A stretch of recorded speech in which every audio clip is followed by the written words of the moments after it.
waiting to hear from you about your campaign. You never called me. I'm sorry, but I've been just hanging on by a thread in general. Okay, I believe you. He's never been. Yeah. No, he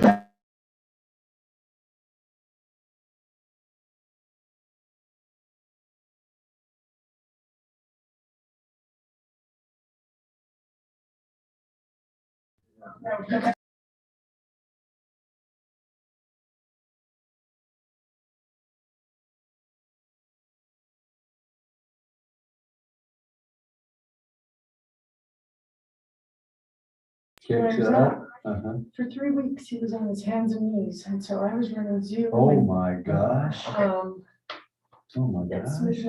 it's holiday season, so I'm doing Kinda Black happy. Friday. He's back up and moving, but it's, you know, I mean, at this point, it's like, but yeah, you know, I stayed engaged. The most, like, it's not that I wasn't campaigning, it was that I couldn't do the Right. obvious in your face things. Well, the knock on the doors thing. I had my kids do it. We passed out a lot of flyers. They did do that. Good, good. I must look We like have one tomorrow. I must Fish look like a farm. man. Rhino Park. Haven't seen this guy in 10 years. I was prepared for it. Okay, well, we are recording. I don't know how many we need for a quorum. That many? 11, 1, 2, 3, 4, 5, 6, 7. There's 8. There are 8 here. So I think with 5, we'll have a quorum. Okay. Okay.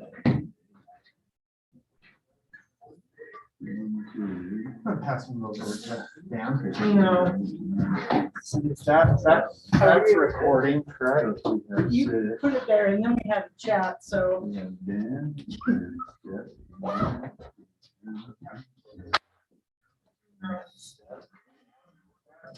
Okay. So we have 4 right now. Unless we have somebody zooming in. Hello,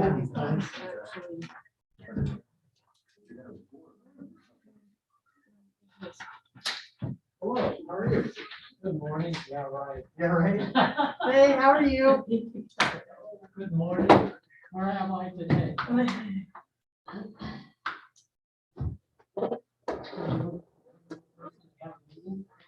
Well, we can have a meeting, we just can't do anything official till we get one more. That's really what we need to be doing.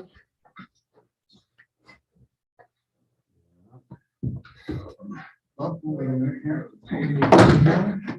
One more. So there's 1, 2, 3, 4, 5. Well, on the voting here, we've got 1, 2, 3, 4, 5, 6, 7, 8. So Grant, Stephanie, Christina, and John. Is Christina on? Mark, Tim.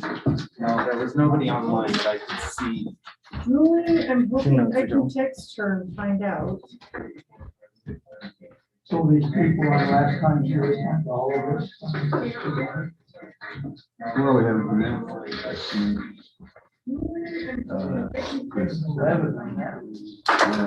Yeah, there's not everybody's a voting member because some of them are like sitting as planning commission or city council or the mayor.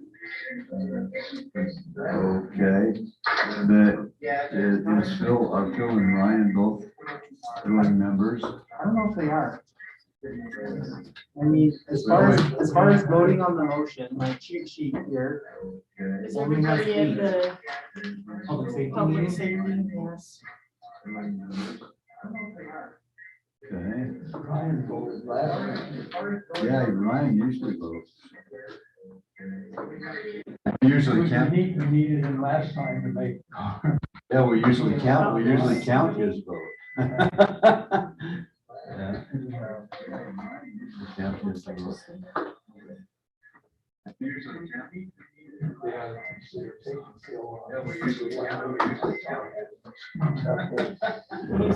The majority. 2 to something years, 2 years. Hey Scott, you think if we don't get a quorum, We've got. We have a quorum, sorry. Oh, yay. Sounds like it's gonna be here. Okey dokey. We're set. Okay. Okay, just explain to me Well, because my cheat sheet only has 8 of us. I know that Meg is not, is Meg on your sheet? I don't think Meg's a member anymore. 4, 5, 6, 7, 8, 9, 10, 11. We have 11, but that gives us 5. Five, not 6. A little bit. I know. Julie, Mark, Tim, Ryan, Bill, and Eric. Yeah. Yeah, so I I don't have, think Phil and Ryan count in the I don't numbers. think Eric, They did last time when we voted. They got 50%. yeah, I don't know that Eric, Phil, and Ryan Maybe- technically are. voting Maybe they members. can fill in, Yeah, but they're not official. well, Either a member or you're not. You have a cheat sheet, yeah, so from, your cheat sheet, so on my motions, it's Grant, Stephanie, Christina, Dan, John Arrington, Julie Anderson, Mark Brown, and Bill. So that's 8 people. okay. And Ryan, Phil, and Eric are And then, ad hoc. yeah, so Eric represents planning commission, Phil, the city council, and Ryan Barker, fire marshal. But they can vote for us if they're here. I probably, this is a pretty, I mean, this is a recommending I body, mean, I don't know, so, it's not that critical. yeah, we should generally follow probably 2 rules at the same time. We don't take any formal action here. Okay. Not in. So, but we do need, now that we have enough folks to have a chat, we need to start the meeting if you don't mind. Grant? No, okay, if that's okay. Steph, you want to run it? You want to share? You're good. I'm good. Well, because you're on the. Okay, everybody, welcome. Do we have any volunteers for thought or pledge of allegiance? Volunteers, anybody got a good thought to give it? I've got a little thought and I'll lead us in the, in the pledge. Linda and I just got back from Iceland, and I want to tell you, there is something special about the sense of community there. Those people really band together. Volcano goes off and everybody's there to help each other. The ash comes down and the neighbors all pitch in and help. They do a whole lot of it themselves. They don't have a very, well, they do have a centralized government. A whole lot of it is just done by volunteers. And Linda and I were both really impressed with that and with the sense that of community they had. And everybody is on board. Taxi drivers, waitresses, folks who man the museums, people that you meet on the street. They are all on board in helping each other and in presenting the best possible face for their country. And I wish we could just get a little bit more of that. Positivity and a little more focus on what we can do to help.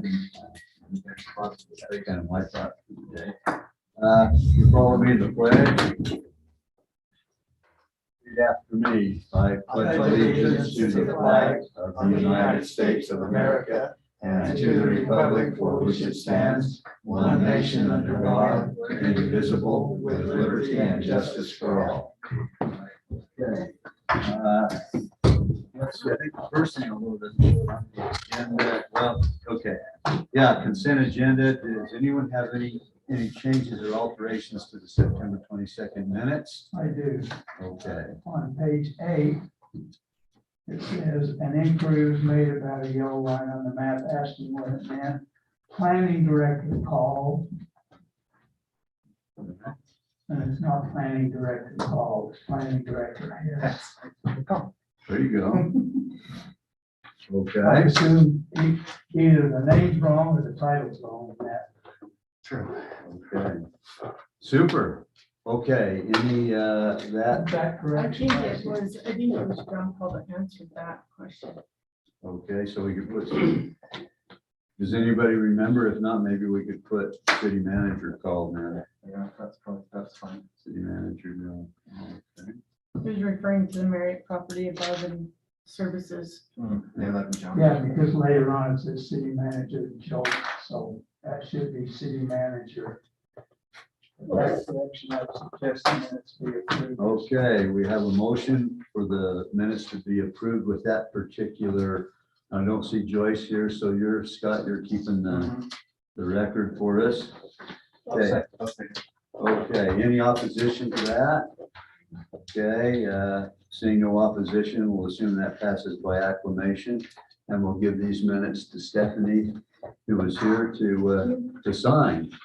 Officially get that out of the way. Understanding that you, of course, will make that change, right? Okay, we trust you. Very good. Next, let's move to public comments. Are there any public comments?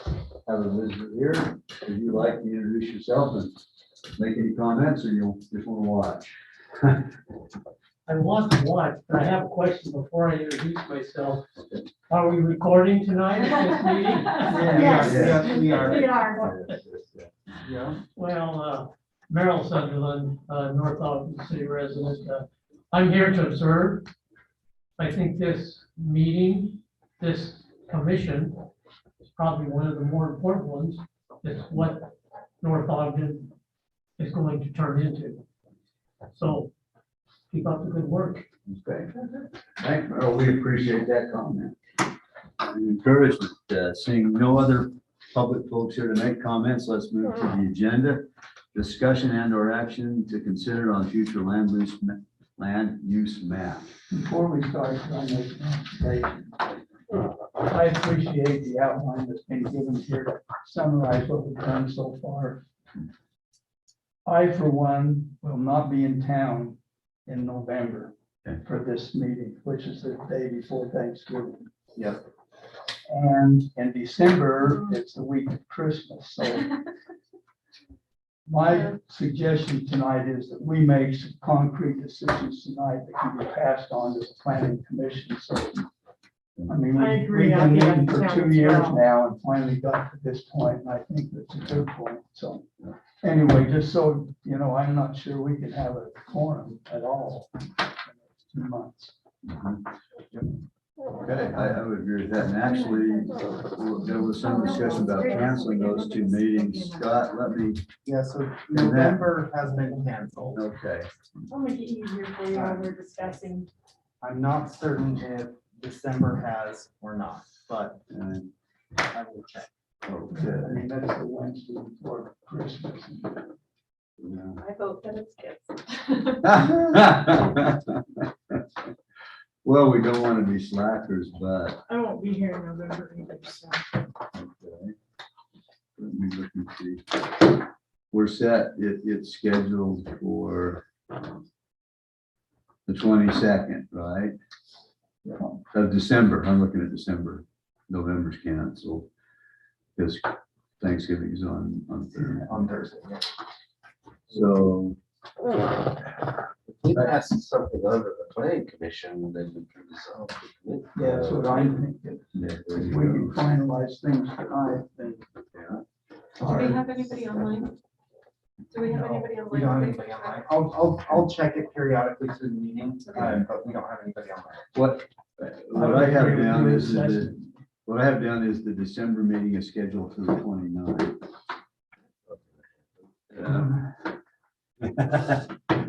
Okay, let me ask you a couple things, Scott. First of all, our recommendations regarding the affordable housing and so on are finished, Yep. correct? That's Yep, that's done, been sent. that's put to bed, That needs to be finalized at city council, but planning commission has already heard it. and that's tucked in now. Yep, that'll be Okay. done prior to And December. the other major responsibility we had for this year was this.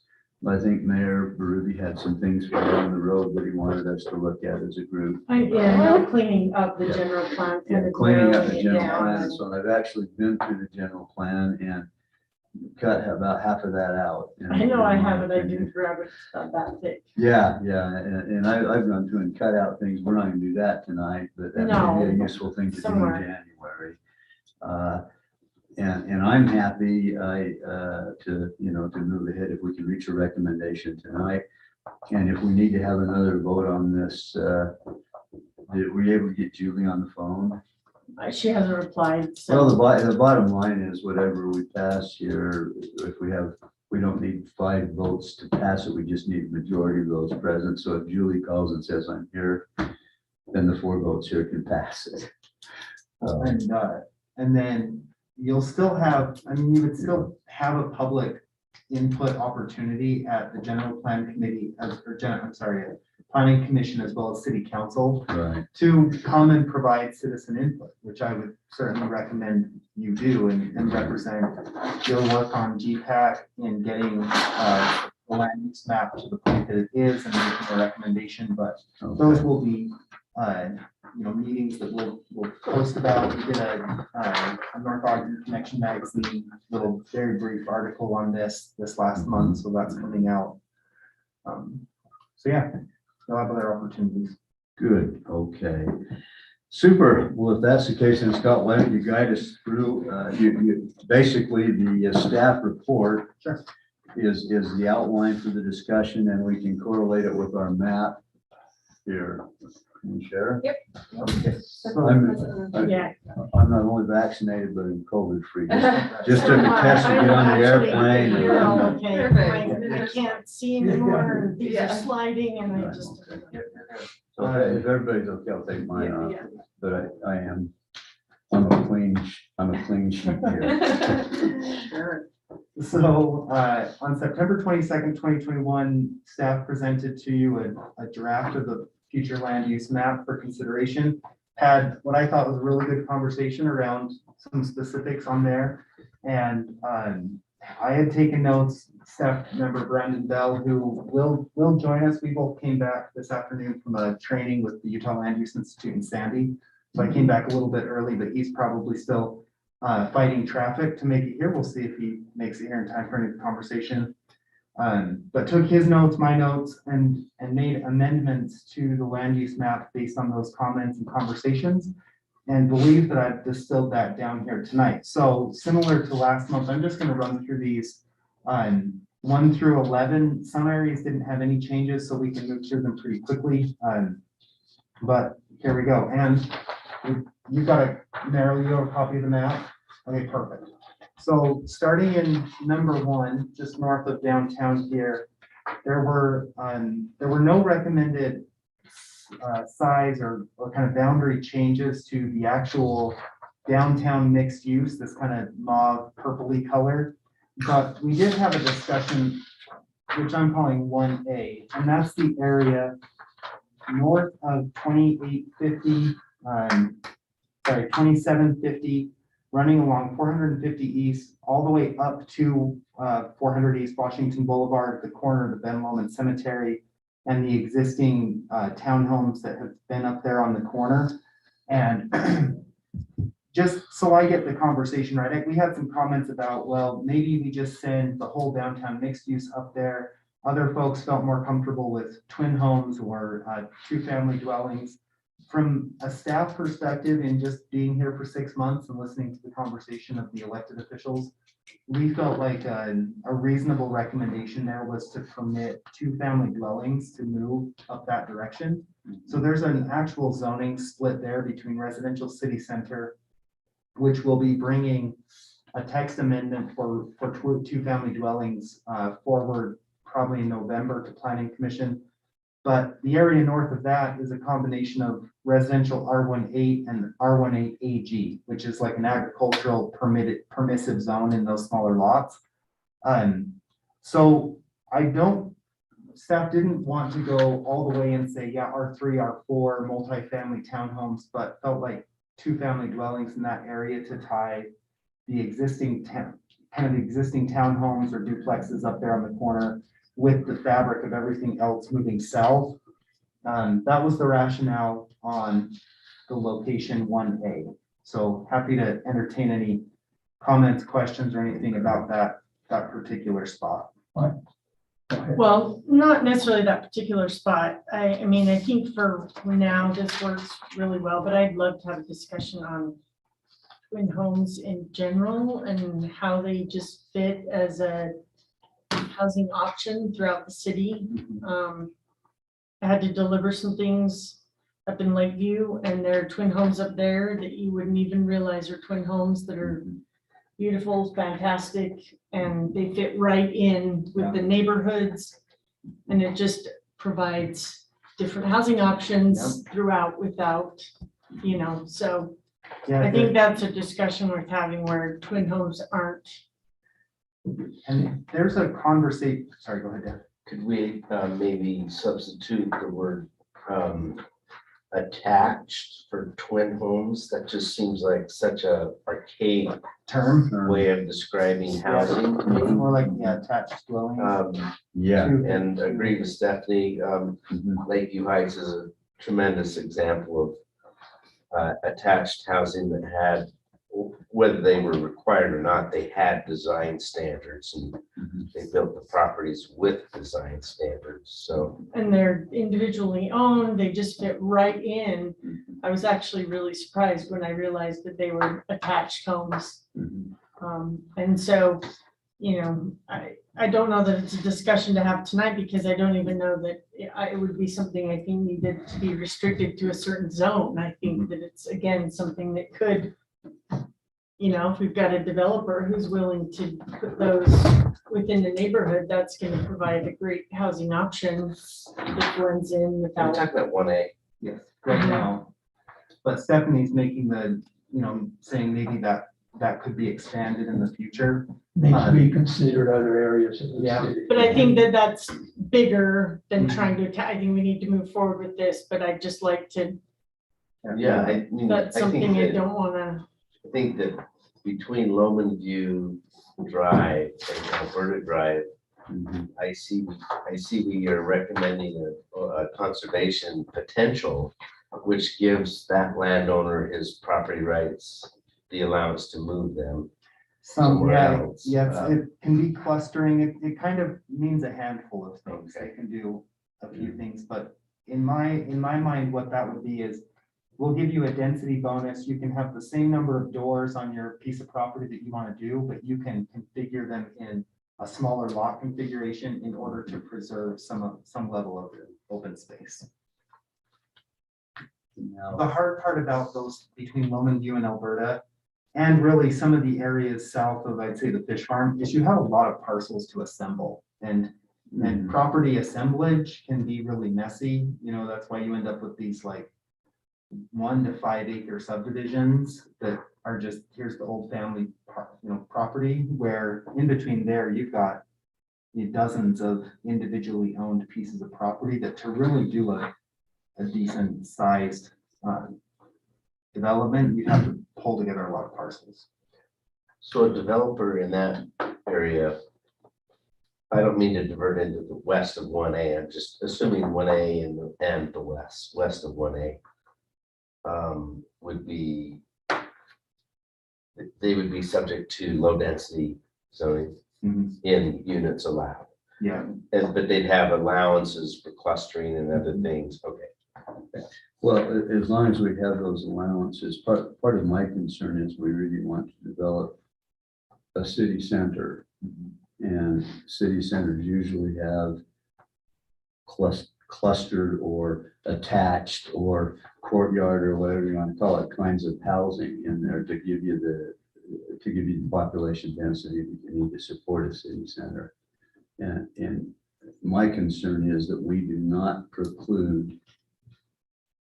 Actually, I would hope we would encourage that kind of observation in basically everything south of Alberta Drive, and in the whole center city area.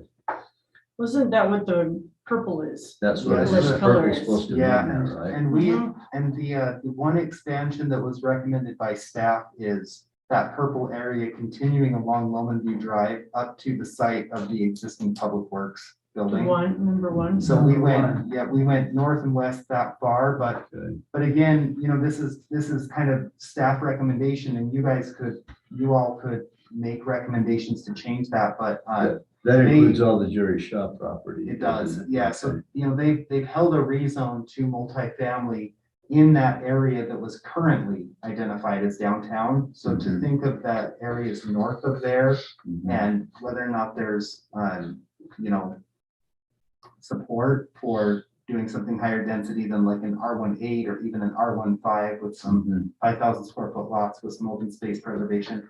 I think currently, I think it's probably a lower likelihood. So they have lost 2 rezone requests for higher density. They haven't lost, they tabled 2. Yes, there Tabled have been 2. 2 that have been, well, one was an annexation request that came with a zone requested that was pulled by the property owner. And the other is a tabled rezone that is still kind of, it's sort of churning out there. From where, That one's the John Hanson project Okay. on Jerry Nice. Shaw's land, and then the other was Chamberlain, the Okay. Chamberlain piece of property, which is an annexation.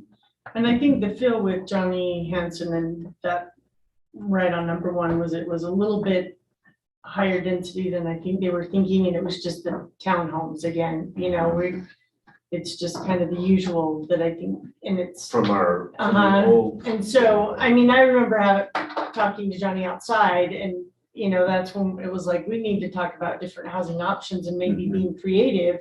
There are ways to do a higher density that would fit in there and look great. That's not just the right, one, you know, I mean, right now the community has a real aversion to townhomes based on. I don't want to muddy the waters because we've worked on this so hard, but that area is really a critical point, and there's property owners that deserve property rights, and maybe they made assumptions that there'd be higher density housing there only because it makes more sense, but there are landowners that don't want it that way, and so I think the city, I think as a committee, I would like to introduce a new word of transitional housing. Now, transitional usually is taking homeless people to non-homelessness, I think we talked having about it a someone, little I bit. work in the homeless world. That's not what I mean. I mean, transitioning from higher density housing or a city center type of zoning, commercials, a la mixed use to transitional housing, which, you know, townhouses is part of it, which is why that probably was submitted by a developer, but there are much other types of housing that would be, in my opinion, considered transitional to work into the single family. And I don't know if as a committee, we want to introduce a new. I was gonna say, I think that I swear were you not at the last meeting? You were. I thought that was kind of what we talked about, which was the result of 1A being more twin homes than, you know, what its Okay. lower one was. I mean, so I get what you're saying, because I agree that one could use higher density for sure. It's right there across from Lee's. It fits Well, that certainly whole. not single family. No, land. not No. single family, but, you know, something That's that's, low density.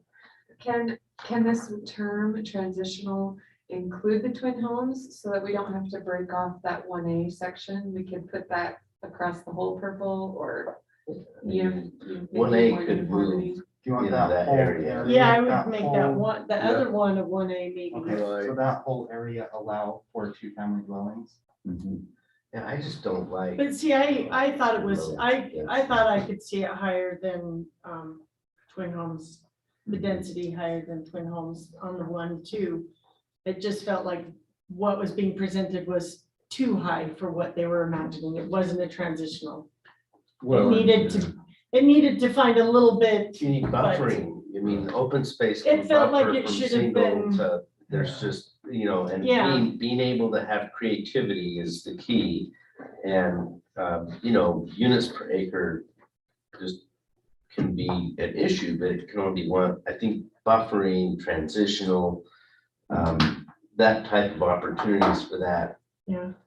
is important to identify it because it's really a very transitional point of the community that where the single family homeowners to the north want to be protected with their single family rights. Mhm. And we're moving into our commercial zone right there, and a lot of that property is undeveloped. And so Right, so you don't want there's to some target in your really good backyard. opportunities to do So- the right thing. Yeah, I remember when that last development went up there, the whole neighborhood was against the Yeah, level that it was. And I and have I a, think, you know, I have an if we idea. use Loman View Mhm.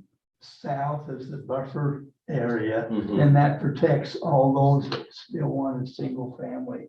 Well, I north of was, there. yeah, I was gonna say, what if we change the wording of 1A from twin home overlay to transitional overlay Mhm. Right, make it more uniform. and just define We that? just need to find what Then transition. that will be And more then those- creativity. And we could add the other one chunks Well- into that transitional overlay. Yeah, Is why that don't we getting put, really complicated? Mhm. Because Well- I want to pass this tonight, so, But I don't think transitional ought but to I think increase that's the kind of a good density. idea.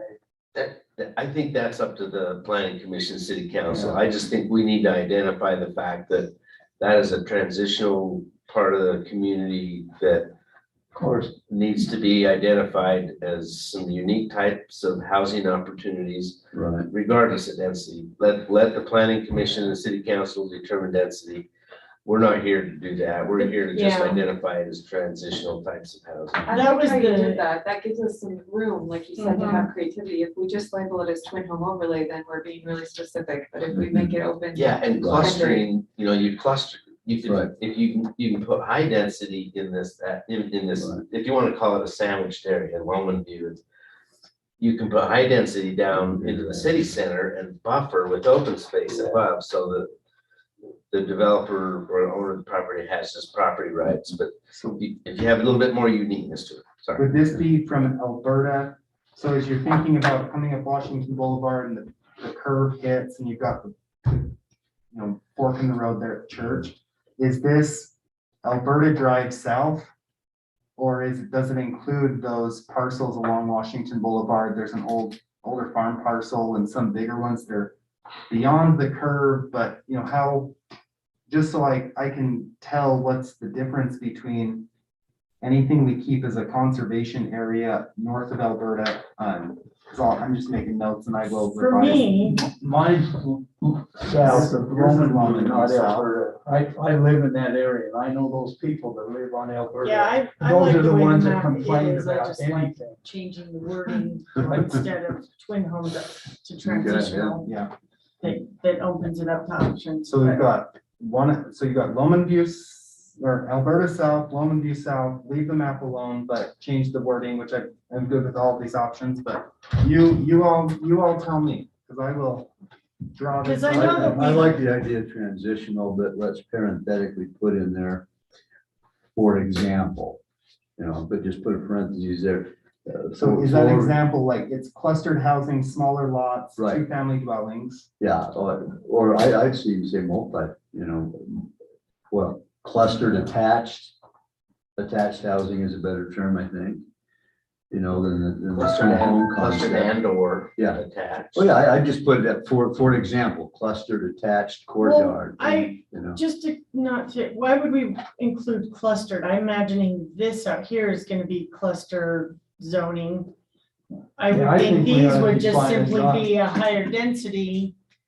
Let me, I caused this, so let me help Scott with some I think that the people above Alberta Drive have to be protected with their zoning rights of single family, 10,000 foot zoning, whatever it is. And so below that, the density might stay the same, but the development opportunities should change. That's all we need to try to say. I The get theory. what you're saying, like, cause that's kind of how I feel like clustering would work in there, and that's why I'm like, we should have the discussion at some point about twin homes or attached homes.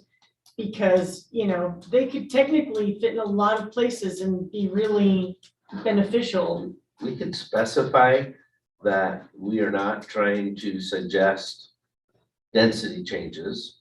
We are only suggesting creative development opportunities that buffer the different zoning. There's just no question this community is stuck on their 10,000 square foot lots or their 8,000 foot lots, and they're gonna, nobody's changing from that. And when you get to Alberta Drive, those people want to be protected and should be.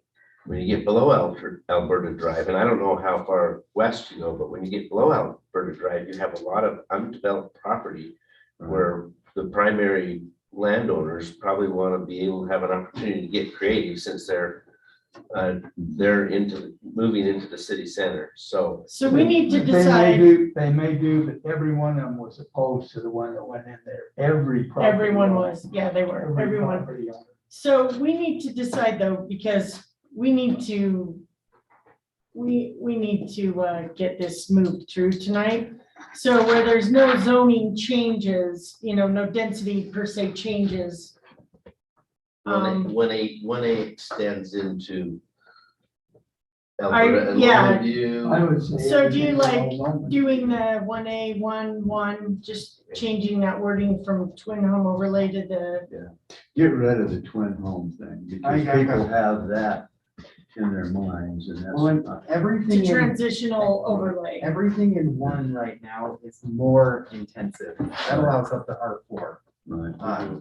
So if we did from Lomond View west to, where Pleasant View Drive and Lomond View come together, the city essentially ends, Mhm. that could be, that's one area. And then there's the question of Lomond View to Alberta, and then anything north of Alberta. It sounds like nothing north of Alberta. No. So I think I would agree So on we that. could, we could make 1A extend west along Alberta Drive and then down to Pleasant View Drive. And as kind of 1A as like a transitional overlay area. And 1A does not have a density increase Well, recommendation, no, right? Not necessarily. Okay. Well, it would permit, It would It have would to be how we permit- word it, right? yeah, it would permit 2-family dwellings, attached single family. So Yeah. that we just would have to, as we look at the zoning, I'll have to go back through and see what the size of lot is. But you think of like a small lot subdivision and putting those on two homes. With buffering open space on Alberta, Right. or wherever the single family transition is, not single family, but larger lot. Mhm. I just feel like going all the way to Lomond View with low density housing and nothing but that, other than an opportunity to put in a conservation easement is overstepping, not that going clear up to Alberta is. So leaving it all in 1A and not affecting the density seems to me where there's some developer options without Yeah, the neighbors to the north worrying about density increases. Are we Okay, just so- presenting them the map with, but do we have to have all of the wording dialed in exactly? Pretty- yeah, pretty- I mean, Pretty closely, but that's okay because it's similar to what I have here. We would just specify the zones that would be permitted there and or the plan of attack for how you get there. So we've got a few spots on here where it's a zoning, so but you're then like the still- open space. we're still good. 'cause- Well, yeah, because this land use map will come with marching orders of things to change. For instance, Mhm. we don't allow attached housing in this area. So that will be a legislative decision that needs to be made in the future. But there needs to be support for it at the general plan level. And then we'll Mhm. change the code and then we'll start to see development applications come in and hopefully those all three can line up. so let me see if I understand then what you're saying. What you're saying is basically take the line along Alberta Drive to the, it's probably whatever that is there, not 150 west, Yeah, but it's just like this about side. 200 west. About two, well, yeah, no, it'd be about, yeah, it'd be about 100 west there. Oh, yeah, right. Yeah, so about 100 west and run it from Alberta down to Pleasant View. That does not mean that that's a recommendation for increased density, but there is a desire to make that transitional buffer whatever we want to call it, where it can have attached homes or clustering or a number of other things. I will try to make that clear. Creative. Well, yeah. I'm just trying to expand the opportunity. Right, the options There's for so people. much Just open like, you just like these complicated. Yeah. I don't want to. But, you know, now let's discuss that proposal. John, you seem to have some reservations about that. Although all this really does is expand property owners' rights. It doesn't. That does. Yeah, what it does is it expands property. I mean, I'm owners' just rights. concerned about the northern boundary, Yeah. judging from mostly all the comments of the last Yeah. change that was done there. Yeah. I mean, and there's been that new neighborhood that's already been put in, and so that's kind of established in there, isn't it? Yeah. Well, we get to pick whatever are the allowed zones for that area, right? So, Yeah. isn't Zones that what you can, said? We specify that? zones can stay the same as far as the density. I would agree with that. But I just so wish that a city, I think as a city, we have to give developers the opportunity to get a little creative. Right. And I'm not talking about them putting more money in their pockets. Mhm. I'm talking about creativity that creates buffer zones and transitions. Right, yeah. And so many communities do it. So it wouldn't, That does not mandate that there's gonna be twin homes stuck all along there. Judging from that comment, even though I still don't like it, Alberta Drive is more of a natural Right, buffer than Longman View because it goes farther. right. It has more traffic. And Longman View has local traffic. Alberta has commuter traffic. It's a collector road. Yeah. For that reason, yeah, but believe me, I get that is gonna be a divided issue, and I wish the planning commission and city council luck. That- But it really, you know, What this does is open up their options though. I think, I mean, as a developer, I would, you want opportunities to make it better. I mean, if the city just decides to divide it up into 10,000 square foot lots, then leave it like that, go ahead.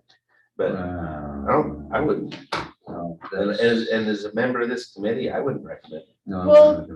what stops a developer from being creative now if it stays the same as far as density? Well, he has creativity, right, Scott? Yeah, you just can't, if the zone is an R1 8,000 square foot lot, that's not to say you have 80,000 square feet, you got 2 acres, so you can get 10 doors on it. Mhm. And then the development standards that say 90 foot, 80 foot or 90 foot wide lot, 30 foot setback, these side yard setbacks, 10 foot in the rear, essentially parcel out the entire thing at 8,000 square foot lots, as opposed to saying you can get 8,000 square foot lots worth of density in whatever configuration you want. You Right. can put 10 townhomes on So there. isn't that kind of what the conservation overlay was Yeah, going to it do, was. offer Yes. the clustering? So it, Right. and Yeah, but what the intent of it is, say today you have RE20 zoning, 20,000 square foot lots, and you want R110.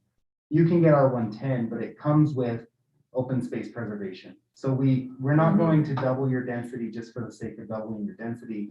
We'll double your density. We have some calculations down further where, you can get a doubling of density if you preserve 30% of the open space. And then that's a Yeah. dedication back. So you end up with 5 additional doors on your property, not 10, but those 5 were the trade-off that's needed enough for us to get some open space. But I can think about, the other thing you can do, and this has backfired before on me in my career, but I've had the like the floating asterisk of the transitional area. And the issue is, without specifically identifying it either down to a street level or nearly down to a parcel level, it just gets kicked around the map. It's like nobody ever wants to actually accept that that's the Nobody place wants to be the buffer. where it will be the buffer. But, Dan, to your comment, a lot of cities do it, but I think that you need to incentivize those developers to do that creative buffering in some cases. Some want to come in and do it, Others want to come in and they say, you're going to allow me 10,000 square foot lots and I can build it out. And there's assurances there. It's easy. I know what I'm getting into. Right. So that's where it's, we'll give you a density bonus. You actually get a few additional doors, but you do it at the sake of giving us Right. something that, Some of the things we want, a little more open space, a little better, right? a little more buffering, whatever. Julie Anderson is on Zoom, Well, okay. and I know that she has some comments. Julie, no, I was just gonna talk to my phone as though she could hear me. I can maybe call her and just put her on speaker on my phone. I can see if I can get her right. Okay, I think we're moving toward agreement here on the committee, if I get a sense. The concept of encouraging creative approaches beyond the little square parcels is something we all agree on. South of Alberta. South of Alberta Drive. Julie's been given, she should be able to unmute and speak now. Okay, You guys hear me? I'd You like guys, to hear, but not overcomplicate it, and maybe we make the other committees give us the specifics. We don't need to reinvent the wheel, right? Pass along our general ideas. yeah, I mean, I like the buffer zone and the 1 and the 1A and the conservation overlay giving the clustering. I think that gives a great option and still keeps the feel of what the neighbors are worried about. Mhm. And we're only offering that, where it's heading up and then it's not up any higher, You're so. extending that up to Alberta Drive. Right. Well, how the map sits right now, how we've talked about it, the conservation overlay, so not changing anything. I forgot that that's got the conservation overlay and we discussed that having clustering, Well, and that to me is an option. That's a development option. And that also, because while we're talking about developers and land rights, we also need to remember that those people that have invested in farm and agriculture in there, they invested in that area for a reason. So we have to find that happy medium that allows buffering. Do you know what I'm saying? The fact of the matter is that when they can't use agriculture anymore, Then they're gonna want to develop. they want the So how do opportunity we? For their retirement. Yeah, and remember, that's where we talked about it, and that's where the cluster zoning, I think, came in as an overlay for this specific area.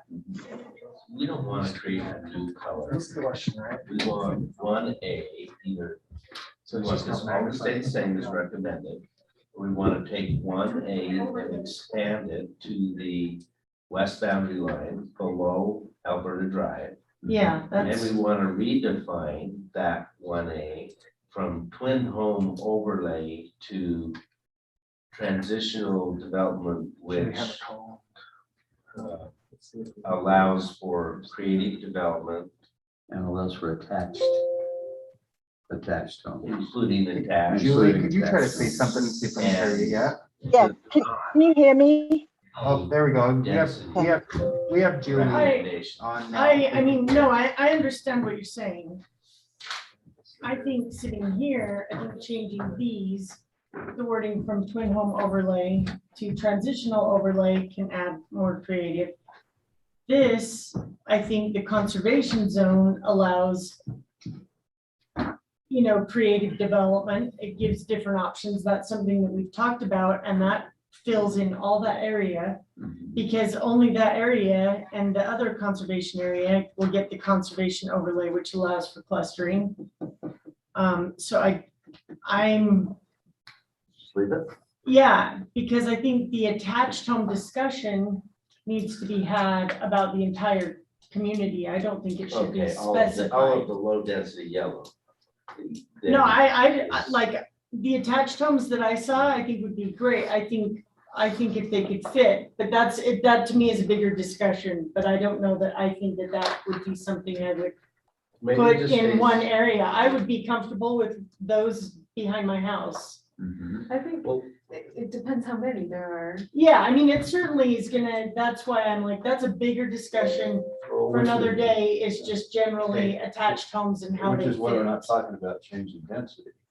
quick I question, Scott. understand that. So the But- yellow that we're considering between Alberta and Lomond View, if we're not recommending that the zoning density change, are there still are creative development opportunities in that? Yeah, that that's include clustering, in the Then- conservation zone has and why that. would we change it? I mean, I'm coming full circle, so I'm just letting the discussion solve or answer the So question. does the conservation overlay do away with the discussion they had on that development already? Because that was a zoning change. No, that No, one, because that's, well, so the development that One went shot. in, is the same, it's similar to me as, it's Pheasant Landing, and it's similar to me to the Northwood Hills development, and this is on 2600 Northeast. It's a visionary homes development, on the other side of Barker Park. They're both lovely developments, they were both totally legal, they came through the process in a rezone and then a subdivision plat. What they didn't do is they didn't conserve anything, they were upzoned from RE20 or whatever base agricultural zoning they had to an R18 or an R110. And then fully developed out, and that's been a question of mine, that was one that I came to, was we've been upzoning the city all over the place with no requirement from the development community to really provide anything back. And I think the intention of these conservation areas back in 2015 was to capture back something out of those developments. So you give somebody their due development right, but at the same time, it comes with maybe a park or some better, amenity betterment or trail connections or whatever the thing is. It can be done in a number of ways. And so that's where the creativity would come. On the ground, it might look like a little higher density. It's going to appear, hey, those are smaller lots, but the reality is the total number of doors and residents is probably similar to what would have come there anyways. It's just, we gave you X density or X, development design, so that we could preserve some amount of open space or a trail connection or trailhead or whatever the other do thing you is. have those papers that you showed when you explained that to us first, that showed that? I No, can- that was in that presentation. the That was PowerPoint something, were presentation. you at that? I don't know if you were at that one. That one that was really a great meeting that helped me to understand open land and what that really means versus bigger lots and homes covering every bit of the land to having a little bit of. Oh, yeah, I know what those developments are, because I know people that have done them. Mhm. Yeah, well, That's the clustering concept. Yeah, well, and so I mean, I think yeah, we talked about it in that area as a way to give options to a developer instead of the usual, and keep, a way to keep agricultural land or the fill. So, I'm just looking at the people in that area that have agricultural purposes like horses and all that stuff, if all of a sudden they're the only ones, and then people are complaining about their horses, that's what the area between those two streets is. well, I This think is we gonna just came happen. to a It's decision not to unfortunate. change the map. Well, and that'll really happen though, if we don't include and emphasize the conservation areas. and the Yeah, other- that's great, Mhm. I mean, because that was never brought up before, but I think that's a good concept, Okay. because, I mean, whether they realize it or not, eventually those people are gonna want their retirement. Yeah, well, that discussion was kind of about, I think, about that area specifically because it was the last agricultural, and how do we, But that almost forces the developer to Mhm. take a broader picture than just this one guy that wants to sell his property. Yeah, Right. and these Right. general plans, you should be thinking 20 years. That's the Yeah. lifespan of a general plan is 15 to 20 years, and we're right on about the update timeframe. Update every 5 years, so you kind of steer the barge, but you keep it going down a path. So there will be a lot of transition in 20 years from those existing residents, and children who may or may not want to farm, and some do, which is, I think, is awesome. They want to keep that heritage going. And they're in no way forced to sell their land, but you'll undoubtedly see a lot of turnover in this Yeah. area. Just over the Yeah, and next- that's reality, because, those people there don't, they don't have orchards, most of them have have horses. And, that's a thing that. The I kids think a don't- lot, the kid- I compared Draper, they developed in that town where it's kind of a closed-end community, it's not a pass-through community, but you can drive in Draper and you can see a development of 24-plex apartments next door to a 10-acre guy who's got his horses, and that just exists, and that will exist in this community, and that's okay. There's nothing wrong with it. So we have to let the landowner have the benefit of his property rights. We have to let the adjacent owners not be affected with their property rights in case someone gets developed adjacent to them, and find a happy medium, and we will. And And I missed the last meeting, obviously, but why didn't we put the conservation or what we call a potential conservation area slashes up higher on the mountain also? It's a different one. So number 11, and we'll get there. Okay. Is residential hillside cluster. Okay. And so we can. talk Well, I'm about looking that. at the yellow portion of So- there. Yeah, there's the hard part about this map versus the reality is there are large swaths of that that are already subdivided, that Okay. aren't showing up That on don't this show up map. on this map. Yeah, Okay. same with down here. Brandon and I had a pretty good conversation about this area around 1700 before we realized that it's all essentially subdivided. Mhm.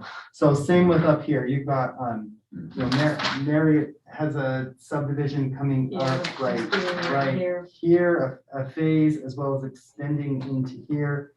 Views at Rockwood just is, receiving final plat approval here, as well as Northwood Hills. So most of that area Is is already, essentially developed Okay. under current zoning. And on the east side of the city, we're looking at the same kind of issue. Yeah, you've got, a bunch of that's just infill, Right. infill areas that you may or may not be able to see some actual conservation, but it's just less practical. The other thing too is it's honestly easier to focus on some areas and not like explode the whole map apart.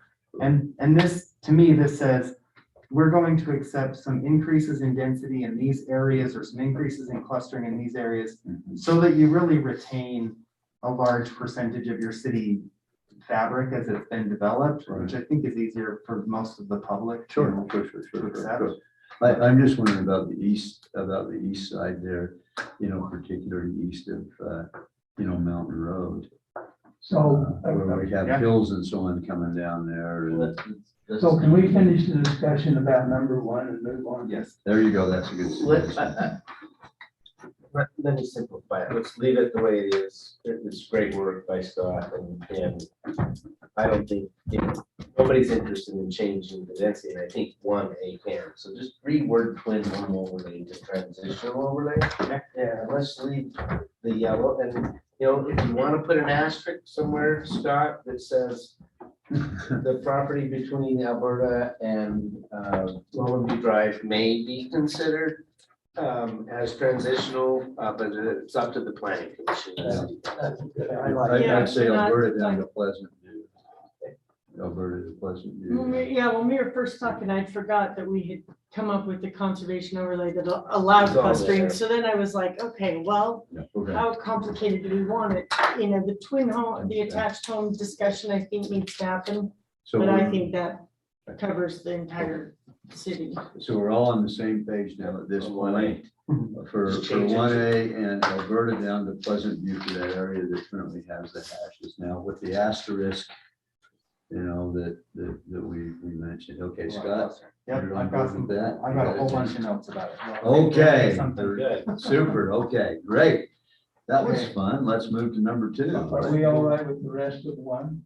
The rest of 1 is no change. The only other, Yeah. the only other change is I added the area of R15 lots that are immediately south of the city hall here. Mhm. And the reason I did that is because it felt one reasonable to include, but it also lets us point to something in that residential city center, which is a smaller lot type of subdivision. Right, That if someone over on Lowman View Drive wanted to do that, Right. we could say, hey, this is an area adjacent to the city that was successful and worked well and has been well received. sure. So I included that. Yeah, I think that's.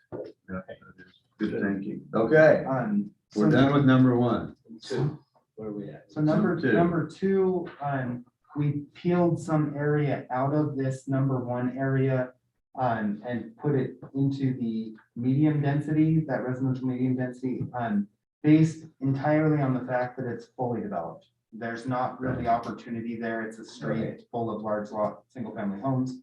Mhm. Item number three, we added to the boundary of number one, which is largely Patriot Point, the ranch's extension to Patriot Point, and that red square on 2550 is part of the development agreement for that subdivision within the MPC area that will include some commercial component on 2550 north. So that's basically bringing the general plan into compliance with what our underlying zoning with the MPC has already done. It's probably, the commercial component is probably not anywhere near that big. It's more like a little corner or C-store or something, but Is that by the pool? yeah, that would be somewhere by the pool in Montessori School up there. Yeah. Number four is a future commercial town center.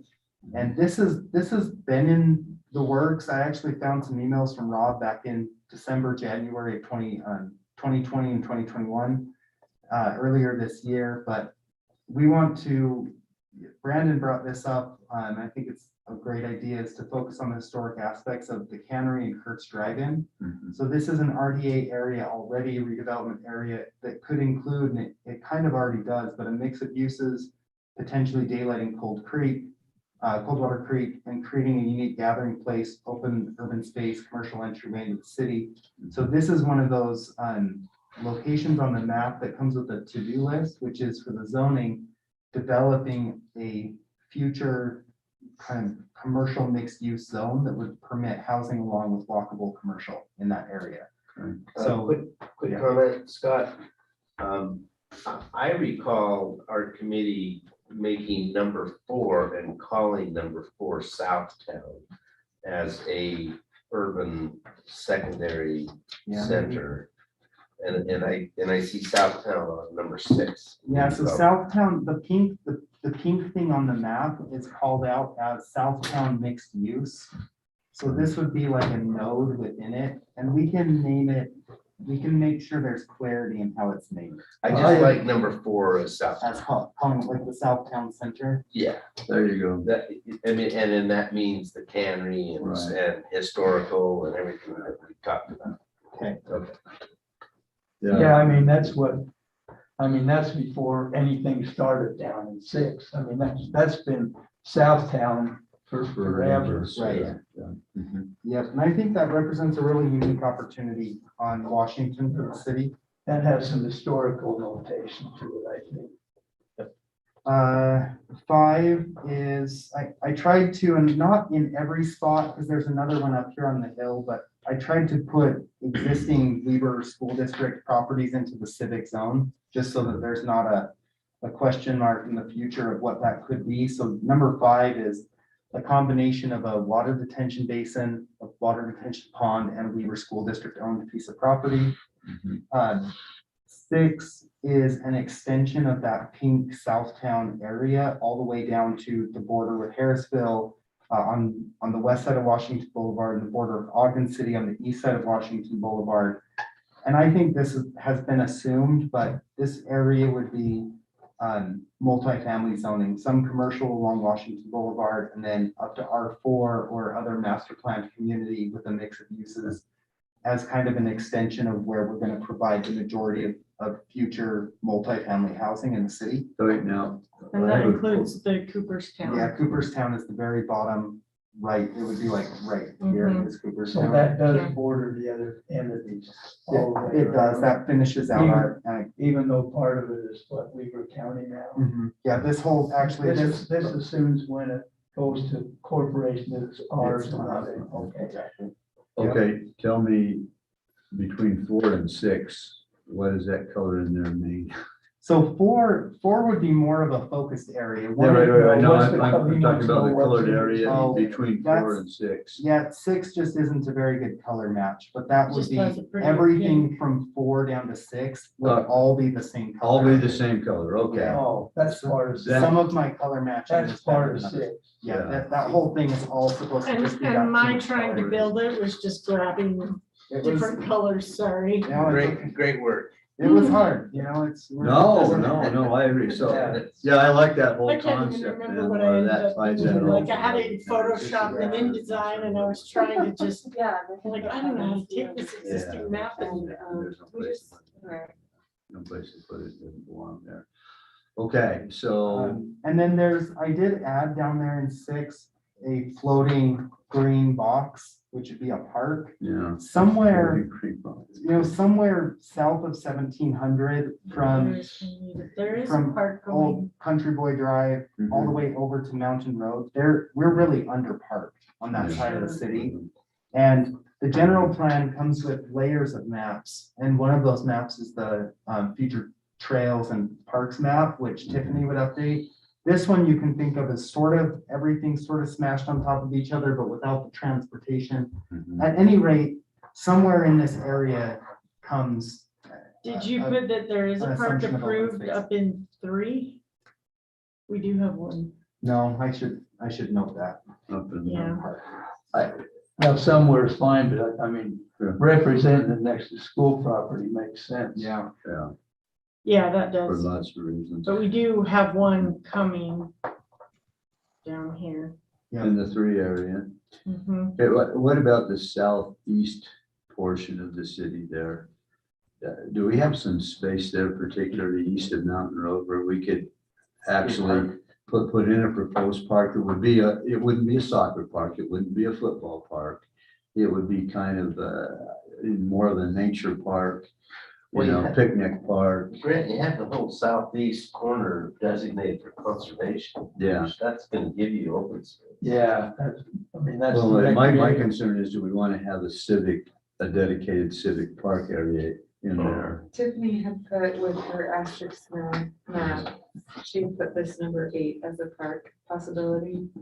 But, we have it down for someone else now. Well, we could put in our recommendation to planning commission, they consider a park in that area of the city, and then we don't have Yeah. to try and find one. Yeah, we don't have to, but I would really recommend it and it be more of a family oriented nature park than a soccer park. Not that I have anything against soccer. Well, I'm on the Parks and Trails Committee and we're trying to find what people want right now, so I can pass that along as an idea. See, that is a great spot. Plus that almost bumps into the Ogden Nature Center to the south, which is that's a really good location, I think. And you're close to Mountain Road, so, people will be able to access it pretty easily. So, I'd recommend if we can find something in there. Even though there's a place that you can play diamond games, Longman View Park is a Mhm. neighborhood park. Mhm. It is, yeah. Yeah, that is, yeah. If that's a problem, I see. Scott, this is Julie. Can I ask a question? Yes. On the Southtown end of things, where you've got the number 6 and stuff, it puts in the notes that you're still keeping an MPC available to people. Is there any way we can remove that? Just think the NPCs have created such an issue within the city that we've already had enough with, Village of Prominence Point. We don't want to run into the same problems. You're absolutely right. And so what we did from staff perspective is like dump everything out on the table. We have MPC as an available zoning tool. If it has, if it's been done incorrectly or we see problems with it, then maybe we don't eliminate it altogether. We make recommendations for changing MPC. One recommendation from staff is that we should convert MPC into like more of an R5 or R6 zone that permits higher density, but is not just development agreement based. That's a future massive to-do list item that we have to figure out what the market would bear, but yeah, I think your point is good, and I think it would probably be supported by others. I just don't think our current R4 zoning designation is a high enough density to warrant assembling property and redeveloping them when you have some of these major redevelopment issues on the southwest side, like where all the stormwater goes, to make it pencil for people. So it's. Let's see, where's your house now? Okay, Right. thanks, Scott. Yeah, Julia, that's a great comment, and I think it's something that the planning commission and city council should grapple with from a policy standpoint of whether MPC makes sense or whether we need to create a new, more urban, higher density zone that will net us the results that we actually want on the ground. Again, you gotta give the developers the opportunity and incentive to be creative. And you have to hold the planning commission and city councils accountable Yeah. for properly getting development agreements done. And so, you know, we can talk all about mistakes that have been made, but we need to trust our leaders to do the right thing. The MPC zone was pretty wide open. Yeah, And I it agree. like it, and it like, it, I mean, you know, I think it's worth just looking at to see if there's any way to help. If we're gonna keep it, to make it, you know, So I'm but hearing. yeah, I agree with, Steph, there's a lot of in ways to R4 change and that. MPC, right? Is that what I'm hearing? Because R4 is pretty limited.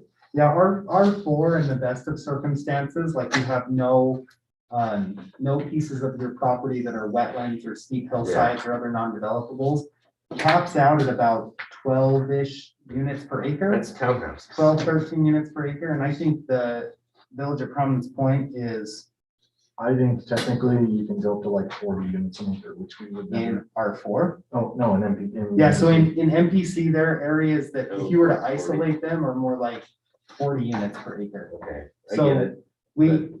your R4 just, there's not a, and I've been R4 is told, 12. I've already had conversations with developers who have said, there are available pieces of property for sale in your city at this zoning, we can't buy it, scrape it, redevelop it at the current number of doors that you're permitting, which doesn't mean, It's okay. it's not necessarily our responsibility to Yeah. cater to the market, No, right, especially when absolutely. the market is so hot, but at the same time, what do we want on Washington Boulevard, and how do we actually get a zoning that Throw the whole thing on Christina, R4, you're gonna get townhouses. Yeah, That's all you're gonna get. Christina's got a comment. Yeah, here. She's go been ahead. patient. So I think, I live right by the Prominence Point, and I like how that development has, carefully put the commercial on Washington and, you know, higher density, down to lower density to blend into the neighborhoods back there. I think they've done a great job, and maybe that was by direction of the city council, but I feel like if we leave number 6 open to mixed use, then what if they decide they want their commercial in the back, not on Washington, which wouldn't go with our vision? Or, you know, what if they want these 40 units per acre the whole entire way through? You know, do we need to put more parameters on that? Or is that something that the other committees are gonna do as it goes on? Yeah, so the general plan, this number 6 says you can have C2, R4, MPC with mixed use. And then legislative actions with the city council are, they have broad ability to decide on those legislative Yeah. actions. So this doesn't vest any one zone, it just permits, these are the types of things we would allow Here's in a this general area. guideline, it's up to them to decide what makes. And not, you know, I think I'm sort of a free market person to a certain degree, that I think the market would put the commercial in the area where it would be supported. Mhm. That isn't always the neighbor's desire, you know, but I think nobody would pull commercial very far inward when you have Washington Boulevard, which is Right. just like a transportation Yeah. powerhouse. Christina's got a good point. But yeah, you're right about like the transition component. We're just, like, the reason I'm saying that is that we're putting red all throughout the Washington and 2700 areas, except down there, we're saying, Until but it's there. open to mixed use. So I don't know, maybe we end up with apartments throughout that whole section and no commercial gets put in. It's like, it does the leave for MPC creativity zone though. requires commercial, so they At some couldn't point. just do that. Right. Okay, Because Cooperstown was rejected at first because he didn't have commercial. He said it wouldn't work. Yeah, and there's some market study components with, I've applied for a grant for number 4, and I don't know if we'll get it or not, but if we do, I'd like to have a market study done with the firms that do that type of work that would say, what's our retail leakage? What are we losing? And then also, from what we want, with the kind of sales tax that we need that will support our three-legged stool of sales tax, property tax, and franchise taxes for our budget in the city. What are the number of new rooftops we need in order to do that? And Washington is not, we don't have a real long stretch of Washington, but historically in Utah, cities that border these state-owned roads just have way too much commercial strip zoning. And what you end up with is like this watered down business kind of strewn about like string of pearls, as opposed to a center that's really good functioning and Like everybody, number 4. everyone works together on it, and you have restaurants and other commercial. You end up just with like, here's one really, really good restaurant, and here's one really good local business, Right. and it would be better if they were. So, Yeah, I so got you. I'm not saying I want to eliminate all commercial there, but I wouldn't feel terribly bad if there were stretches of Washington Boulevard that were fronted by Yeah. residential. Okay, Right, yeah. sounds good. But Now, Yeah, I think one thing when we're talking North Ogden is just unique. Like you think of Pleasant View and Far West, and they've got their commercial, and then their homes are up here. We're right here together. Like it all just is, we don't have that. We don't have a commercial area and then residential. I mean, it all It bleeds blends. together. So we've got to, Yeah, it's. that's great. I think One it's of 3 great. cities. I just need to clarify. The color number 6 is going to include all that area around number 4 that right now is a weird color. yeah, The one everything that's that's almost that, that They're- color. Just Almost imagine that they're the color. same pink. Okay, I'll One's imagine a that salmon should be- pink and one's a green pink. Now, I hate to toss another option or another consideration into here, but long range, a lot of the traffic, I think, when they finish the Skyline Drive, is gonna go up there and down and out to the freeway. I wonder if we need to create up here, this top end, a little potential commercial area, because I could really see a little neighborhood grocery store, 7-Eleven, kind of Well, that's what operating. we- Well, let's talk about We it. have all of that, correct? Yeah. So, Last Well, time we have talked it about here, but we don't have it Well, up we here. don't have it specified for any particular area. We're This just is all not, already in development we're not- right now. Sorry. yeah. so Brandon has. a The last comment, too. meeting, we talked about just Okay. having neighborhood commercial as a possibility Okay. that So- would, Yeah, before we move on to other issues, I wish I thought of this earlier, but, I don't know if you remember when the form-based code came up, one of the key issues that was brought up was trying to create walkability along Washington. Sometimes, sometimes a way to get a successful commercial center is not necessarily to put it along a road like Washington, but have it be adjacent to it or accessible from it. So, we have this center for the Southtown Center. It might be worth extending that, just expanding it around 2000 North, so that you've already got the Cannery Center along the corner of 2000 and Washington, so that you're more likely to create a street that could develop and be walkable and have viable commercial in that area. Because just with the traffic load that we have along Washington, the challenges that creates with the speed limit and, people crossing the street, stuff like that. It might, the argument against that is that you've got this great nexus between Kurtz and Cannery. But typically, if you want a place to come alive in a center, you need a street of some length to, get the businesses to coalesce around, so that it becomes an actual center that people can stop and walk through. So you're suggesting that the area that includes Mrs. Kavanaugh's and so on and so forth now all be part of that now, which it Yeah, practically and is that's now. all in there. The It's only already thing in that's there. not is lock it up storage and the dance. So, and I'm just saying, where, if you go further back on the south side Right, of 2000 North to the west, yeah, where it's Mhm. pink. Yeah. Might be worth considering turning some of that red. You could turn it red and the businesses are there aren't affected, and it just allows for something different in the future. Well, Well, and we have a that's- representative who might know. I was gonna say, what are you gonna do, Come on, Dan? that's Well, and that's the road that goes out to Orion Junior, so, Turn it out to I- a little outdoor market. I frankly support that, moving that so it squares off a little bit more. Is that what you're talking about, Brandon? Maybe moving over so Making it that squares pink off area, that whole pink area? area between 19 and 2000. Yeah, I mean, it's Yep. all an existing storage unit site that is currently has an application in for upgrades. mhm.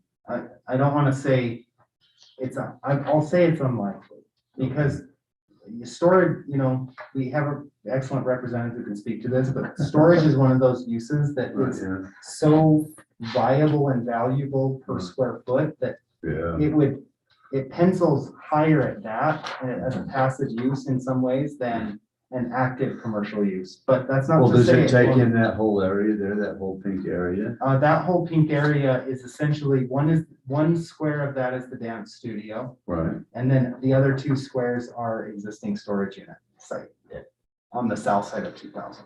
Okay, so, Okay. It's like, so right that's, next. that also that, talking about a cohesive walkable area, Square, giant storage, storage this one it's is kind of a the dance. buffer to stop people from going back there if we extended And it. actually, this So is it al- Right? it already- I mean, it already Cause I'm like, changed. I actually like that a Yeah, I lot, like that, sorry, yeah, between yeah. 1900 and 2000, there's actually that, that's where the creek runs, that's our big natural buffer anyway through to those homes. Right there, but, for any kind of, So the businesses know. on Washington are already in the four. Correct. Yeah. Yeah, the Big O Mount, the Mrs. Kavanaugh's. Yeah, they're already in The that. CrossFit, all of that on both sides, that whole length down to include a piece that will be potentially a future commercial or an office site for locked up self-storage, and then across the street too with it stops, it picks up Big O, it stops at the car wash. Car washes are inherently not walkable. They don't want you walking in the car. Well, then, I think expanding that zone got deteriorated when they built those homes north of there, so. It's ridiculous, because later. Well, those townhomes, they create, you can think of the townhomes as the supportive sideline use to it. I know those, And- we can't have different discussions. And part of But- what, and all of Village of Prominence Point would be another one of those supportive housing developments that could make number 4 a viable commercial center. Because you have a captive audience of, captive group of residents there that No, might that come and enjoy more of their own. Oh, sir. If it's okay, I'll take you up on sitting at the table. Yeah, please do. He's also waiting to move the creek. I since I'm interrupted, and I don't know if I should have a voice, but isn't that section right there? That cold water lower part, Yeah, here's this is whole work. so there should probably be some considerations for future of cold water Creek Parkway or something. Yeah, and we've talked about in this number 4. I know it's There's that trying equal Boulevard Creek. So, yeah, Yeah. from There's this, a permit going from in, this point. that's actually my west, daughter's home. this Right is there. the Village of Prominence Point, the trail. and yeah. So this sits, I don't know what happened. You see And so a way to do any- that, though, And you guys do, this is a Any way lot to to expand this number ask for four? recommendations in one meeting. You could also email me, Yeah. changes or pencil drawings or I something. think that's good. Well, Yeah, I'm comfortable with everything. It all fits last week's or last month's discussion. I really agree with changing twin home overlay to, Yeah, Yeah, we'll make that, Buffer or we'll whatever. make it. and that's, so far, that's my Did you make only. any other changes since last meeting on all these other numbers? Yeah, we're getting up to the Oh, next okay. series of changes. okay. Now, before we live this, I'd really like to see us put a number 7 up in here. Well, so let's Well, talk let's about get what into number it. 7 was getting Yeah, to. So, Yeah. so Let's hear. Grant, in last meeting, 7 were, so the way 8 and 10 are these boxes, these squares Right. that identify areas. Mhm.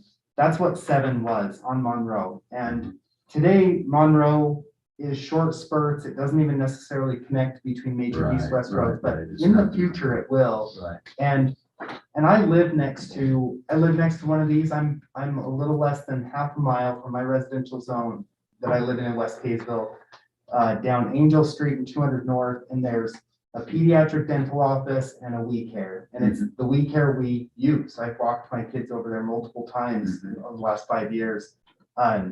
It's a very low intensity residential intermixing commercial type of use. Right. That's what I envision for these areas. And also, when we talk to staff, all these commercial areas that are off Washington, you could think of as expansions or lean on what's there. Like the trout farm is such an interesting example of something that would never get permitted today.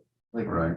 I can't imagine the public outcry that would come if you said, we're gonna put, next to your $700,000-800,000 homes, we're gonna put trout farms. And it's gonna have a bunch of open ponds and tons of people coming. Right. There's- Down the little there's- narrow road. Yeah, there's zero, but it's beloved. At this point, it's like saint, right? You wouldn't do anything to eliminate it.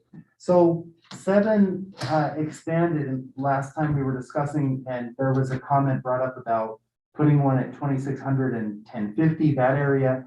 And then I agree with you, Grant, that Skyline Drive will be a big deal, but also having like a last chance stop, stop with ice and drinks and that sort of thing before you went up North Canyon, Ogden Canyon. I don't think it's a choice of either or. Yeah, I mean. My so- sense is this is gonna be an exit that goes out to the freeway. Lots of people are gonna be going by. So you're there. wanting an asterisk somewhere over here. Yeah. But if you, did you Yeah, read right the, up here in the Lakeview Heights area.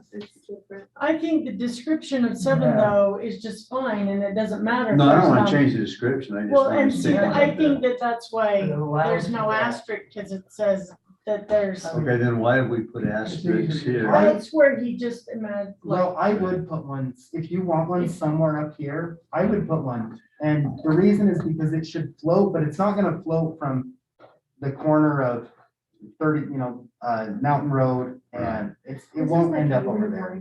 So- Like, put it on one of the more. But we have- If you want a little something up there, then I would have an identifier. I just pick it up. And You see how these neighborhoods I are would make a like, I would say recommendation on the Ash Street. Mhm. It's currently called neighborhood commercial. We can keep it that, but I would add low intense, Yeah. or low intensity. Because neighborhood commercial means a lot of things. It could mean a Right. gas station. or it Yeah, could mean a- yeah, and it's really, so. it's not intended to be, It's just a community. yeah, it's, Right.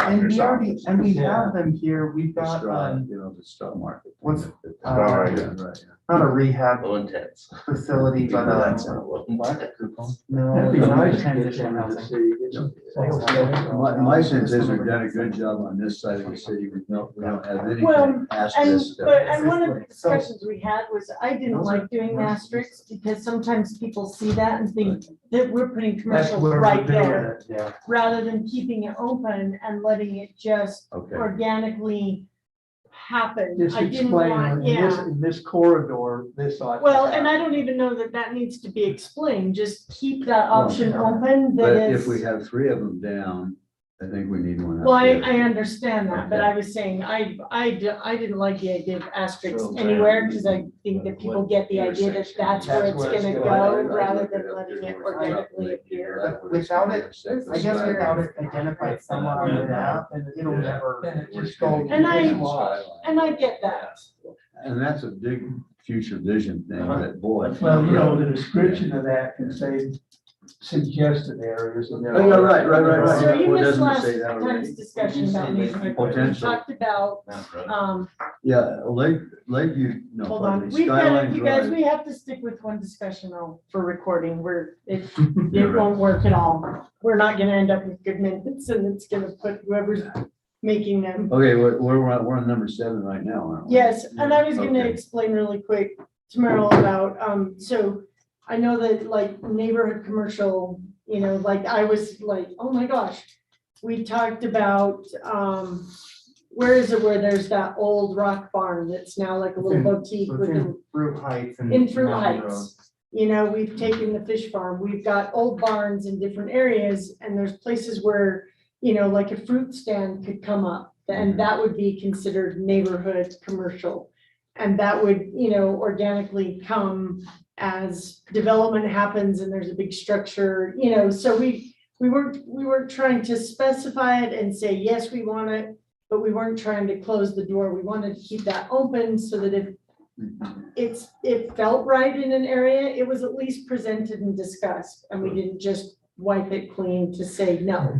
Right. That was kind of, Okay, I think the feel was to keep it so that, you know, we don't want to miss an opportunity of something that may actually be really cool, like a fish farm or a fruit stand, or There's a something as development going on comes, all the way up to here. but we want to be really And they don't careful on cross. how we Right. specify what that looks like. Maybe you should put just a on, general area. maybe What? you put on 7 that represent. Yes, oh, sorry, that's where I could see you pointing, so. Come down here and go Right, out. okay, fine. So instead of putting it in the map, there should be more information up here, say across zone X, 1, 2, A 3. chance for people to go. That kind of thing, if it isn't specified. And the Look at map, the skyline all of driving these come have across long there, you know, definitions. That's true. Yeah. So, yep, you're right. Whereas if If you just put in there that number 7 represents potential Right, future sites, well, that's what it says, potential future. but it neighborhood doesn't say commercial. represents. No, it says. It says potential. Yeah, right, yeah, uh-huh. Is this road So here? if we could say that represents, then Right. that could expand And into other that's- things. It is. That's where I see people want to. I think that's what one up there. Perception. You and I Just have the same because I don't idea, want but to I be agree, coming you down know, and that out. maybe I would hate for it to be shut off. I just don't want to shut that I off. just think it represents, others should be considered. Right, there you go. I like that. That's a good term. I propose that we put one of those may be considered up here. Right where Lakeview, you know, right up in this area here where we know Skyline Drive's going to intersect with Lakeview. You know, I think you mean Mountain. They're not Road, right? specific. Mountain Road. Well, And they won't be, they're just originally there examples, was a yeah. concept of Skyline Kind of Drive that was examples. even higher, clear up by the power Decided. lines. But Mountain Road's fine. Mountain Road's fine. So You know, that's kind of our middle ground. It would be like saying, We we'll want to permit keep it on some there to encourage density the increases. idea. And then it would come And the down to those discussion. legislative decisions. And with that, Yeah, I am comfortable with whatever we can make, we can write descriptions of 7. I just think as a developer, I wouldn't even bring it forward. I wouldn't even present the idea to council without there being some semblance of like, hey, right. that might land on the map somewhere. Mhm. Because it would be the same thing as saying, well, actually what I want is like I want a gravel crusher Right. right here. And it's because your economic development plan says you want to create jobs. It's Right. like, there's no Right. true nexus. Right. But Mhm. I don't know. And these came out of that, some of these locations are the same as were in our 1960 general plan Right. that showed Right. areas of growth and Yeah. commercial areas spread throughout the Mhm. city. Oh, and that was back when Kansas Market was the big store here. Yeah. In North Well, Ogden. I like what we have, and if adding an asterisk, because I'm not a developer, so I'm giving you how I interpret it, which is, that's why we're a committee, Right. so. But I think the wording in 7 is what I'm comfortable with and Good. is fine. Okay. So it doesn't, you know, I think the asterisks and the wording I'm comfortable with. Okay. So let's do number 8 and then number 10, because it's all along the same commercial site. So number 8 is the corner of Fruitland, Mountain Road, and 1700 North. And today, that has a pretty intensive, there's trucks parked on it. There's, you know, it had been, I think it's operated in the past as some level of commercial. That seems like a key corner as an entry point into the city, you know, thinking this whole area as it develops over the next 20, 30, 40 years, it's going to have a lot of people on it. And so just thinking of those types of uses that would remove all of those east-west trips out to Washington Boulevard. Mhm. And then number 10 is in sort of a strategic location as well, which today 2100 in Fruitland is a dead end, or it might be a little T street there. Mhm. But 2100 is intended to go all the way through to Mountain Road. So that's an east-west connector, Mhm. and that feels like a pretty reasonable corner point somewhere in there to locate some level, again, when I think of commercial that's integrated into residential neighborhoods, I think of things like assisted living centers, which I think by state definition have kind of identified themselves as residential, but are in many ways, job center, they're providing for some level of commercial. But anything that went in the residential areas would need to be limited hours, dark sky lighting, small serviceable parking lots, that sort of thing. I mean, it wouldn't be, you're not gonna get a Maverick out there. No. With full disclosure, I also don't think would be the worst thing ever, but.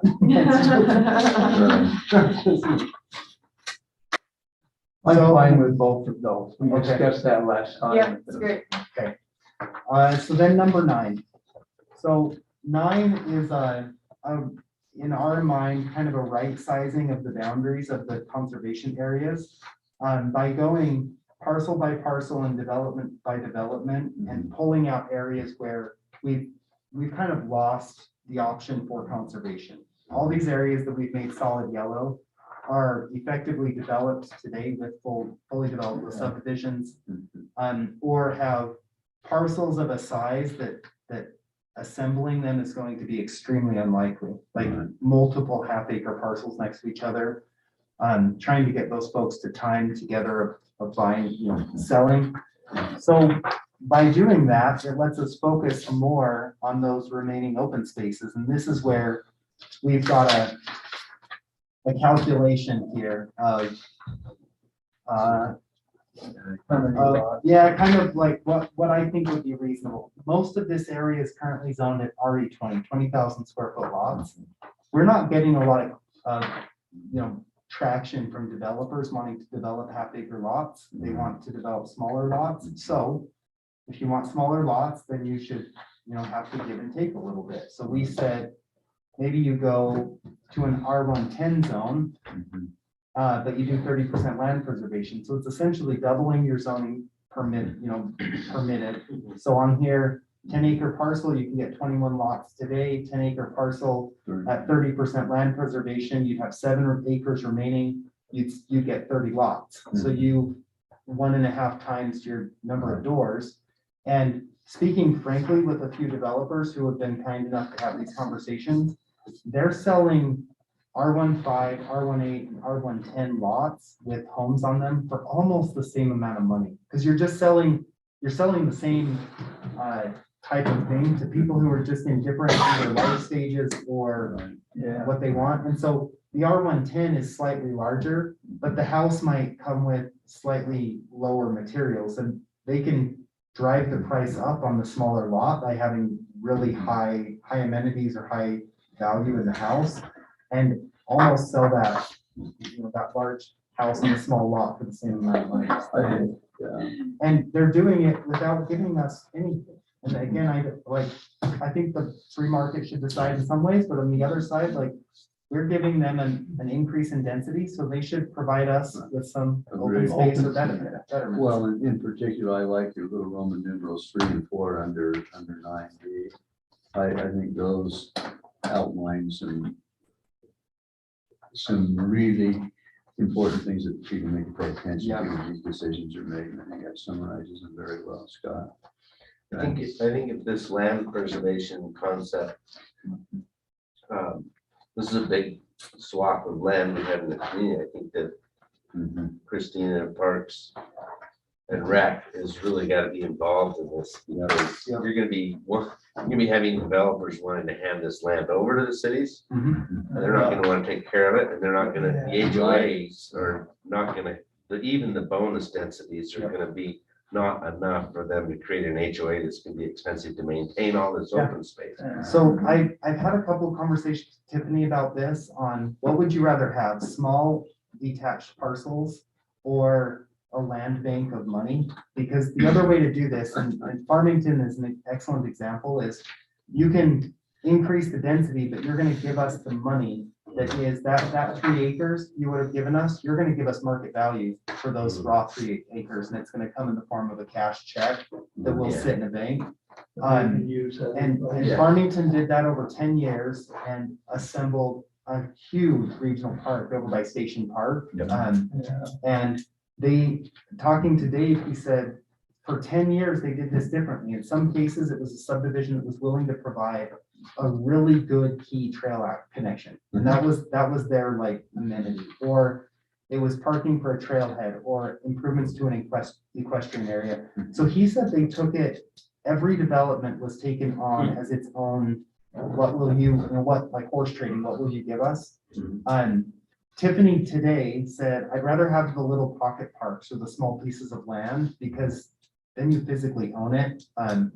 Money is, it's like regressive, you know, if you're using $2021 in 2030 or 2035 to buy a piece of property, your buying power is less.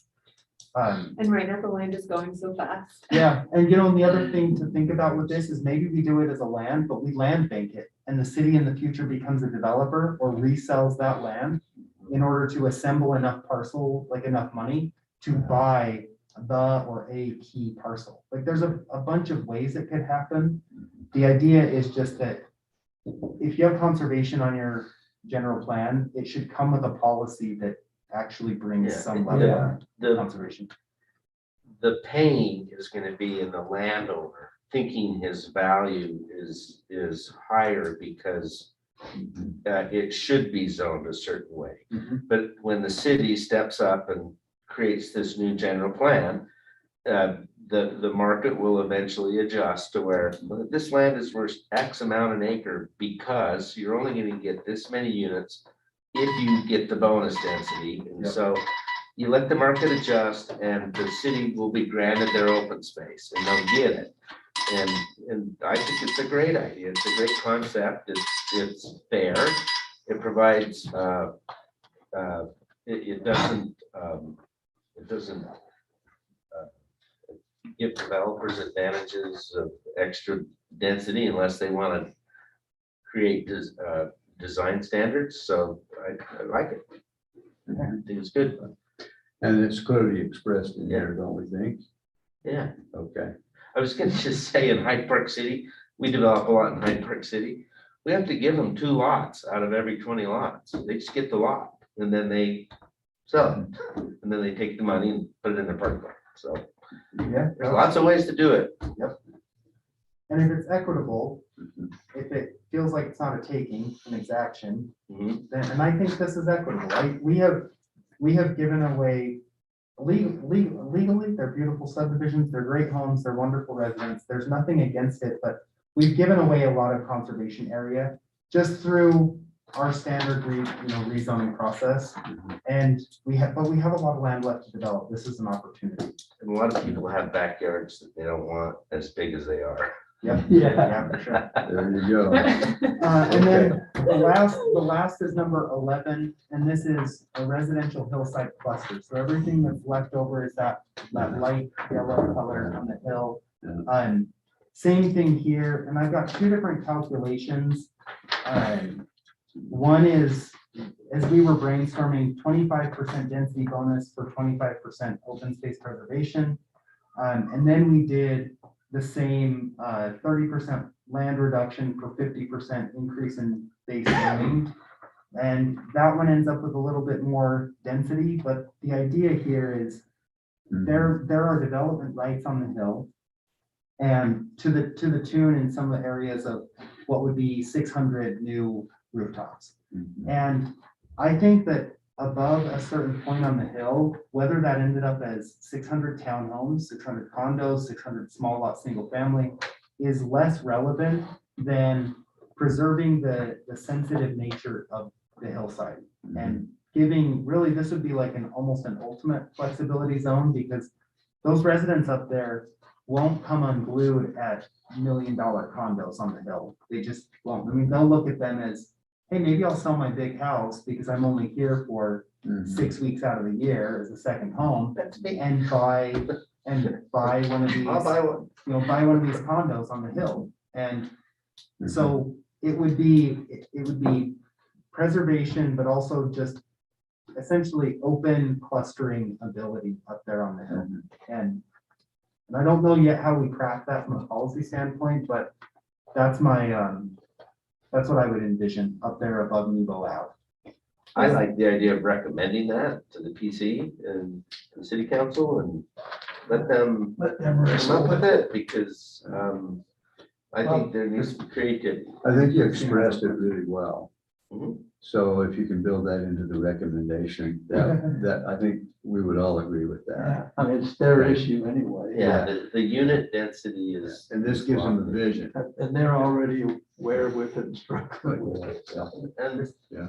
the fact that the density doesn't grow is the win for the residents that are adjacent to this. That's their win. Yeah, right. And that's a big win, because, you know, you could say that better development would include higher density. And so there's a win there for the residents that don't want that.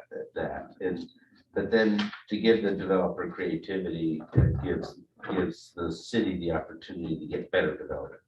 Christine, you have a comment? Yeah, I was just wondering if, when we give them, the developer, these options, so they can choose, I guess, is there a way that we can specify that we want above the power lines to be that conservation don't build on? Is there a way to say, you can build whatever you want down here, but save this part up here for trails or whatever? Not really. Yeah. I mean, Utah's such a land use pro Mhm. state that what you need to do is craft the density bonus, the bonus enough that it's an incentive. that it's That's like- what they'll do. Yeah, that they say, oh, well, we could have, 400 lots Mhm. if we do it just an extension of the code, or we could have 600, but we need to stay out of these areas potentially. But I don't think there's a lot of, it doesn't seem like there's agreement yet between the city and some of the landowners up there of what those truly sensitive land areas are. And Rob worked for 2 years on the sensitive lands ordinance that we have yet to still incorporate into our zoning code. So it takes time and effort but anything that happens up there though, and we had said this in a previous version of this map, is if the open space is granted for a density bonus, it has to be publicly accessible. That you can't buy your own private access to open space up there. Yeah. That anybody can come from, the valley up the hill and utilize those trails as open is critical in that, because I hate to trade the view of those mountain areas for like closed off, no public access. That would be just a terrible trade. I think at one time there was a regional park slated for that area, but A bunch of everything right now, well, not everything, but a bunch of that area right now is unincorporated county. So yeah, there it's are all Weaver there are County right heavy now. legislative decisions to be made on even accepting that land into the city itself. Boy, They but- started that process a couple but years we ago. need when to we have dropped that the land in permits. there, they'll screw up our aquifer. We need to have control of that area as a city, or it's gonna mess up our, our water. Well, and system. right now, I think we can only provide water to like here. He actually has his own water there. It screws up. But I I'm don't- talking Yeah, about the the heating. aquifer. Yeah, mean, I don't, just, I think we've gone plenty higher there, but So this trading idea that you specified in these bullet points here, is it, I didn't compare 9 and 11. So nine is 11C. So 11C is the Oh. same calculation as 9. The one above is slightly less. So we're giving them the option, or we're giving No, city I was council? asking, I'm gonna give, the question from here is why weren't we being consistent? So I reran the calculation, Uh-huh. and I don't know why in my mind I didn't think to just be consistent, but that's probably the better recommendation, and then let the planning commission. Yeah, just let them grapple decide. with. Well, I wonder, I Less. like where you were going with it. If you have more of the condo type, then you get more of this, what did you call the land, the sensitive land, right? Yes. So if you have higher density then you get more sensitive land, Yeah, right? so maybe it's. So maybe is it's a worth Step it. up and then, but it comes at the preservation of, I don't know, something we think is In, intrinsically down in valuable. 9 where it's, so much low density right there anyway, I can see why you would take it a step down, but up in 11, I like the idea of putting condos there so that we can preserve more of that sensitive land. I don't know, maybe that's just me, but. No. I agree No, with yeah, I that. think that's developing small portions and keeping it all natural around it and getting higher density in there. Because if we all feel the But- same way, then we can make the recommendation for the city council now instead of have them make the, I don't know, maybe. So it's your just me. suggestion on number 11 is how does that change? So 11, keep 11C, which is the higher, Keep 11C. higher Uh-huh. option. Well, sorry, I'm confused then. So Which one was the same as 9? 11C, which is, that is 30% land preservation for a doubling of your density. Well, the 11C Mhm. was 30%. Oh, there we go, okay. 30%. So it takes your 2-acre lots down to just under 1-acre lots. It takes a 25 lot subdivision up to 37 lots. But it would be 37 buildable units, and then they could The trade-off essentially is- put those on the ground in whatever way they wanted And to. having a 0.9 acre lot is not small. No, the lots up there get progressively bigger Right. for, mostly for sensitive lands issues. The larger lots with a smaller percentage of the lot that can be covered in home and asphalt and concrete is like a stormwater sink. Yeah. And so the more we develop, the further up the hill, the more impact you end up with collectively on all of our stormwater systems lower on the hill. So the large lots have been, that's what the HP2 and HP3 zones require, those large lots. Which just keeps density down. Yeah, it drives the density down. And so the question is, do you want a bunch, do you want 200 of those up there? Or do you want 200 condos and then 200 acres of pristine preserved open space? You want a full patch or do you want a lake US? There you go. There you go. My vote is to have more of that sensitive land that's just Protected, pristine and yeah. protected. So That's my leave vote. C in then. Yeah. Okay. So I think I'll eliminate 11B, which was that halfway, kind of half measure of Yeah, I like 25% density. 11C. load. And then 11C is just our conservation areas are all consistent throughout the city. Good, Like it. good. That's good. Okay. Okay, do we have any other suggestions for changes on this at this point? Okay. Well I'm done. gonna make a last ditch effort here. Skyline Drive is gonna go to the west. We're gonna have a lot of folks coming in from the west side over that, and that will become a new entry to North Ogden, as we look down the road. From the west or from the east? Or From the both? west. Well, from both, really, right? Yeah, in the south. Yeah. and Mountain Road from the east, and the new Skyline Drive from the west. Yeah, I see a lot of people using that as a way to get out to the freeway and so on. I think we need to put some kind of a Let's do this. commercial designation up there.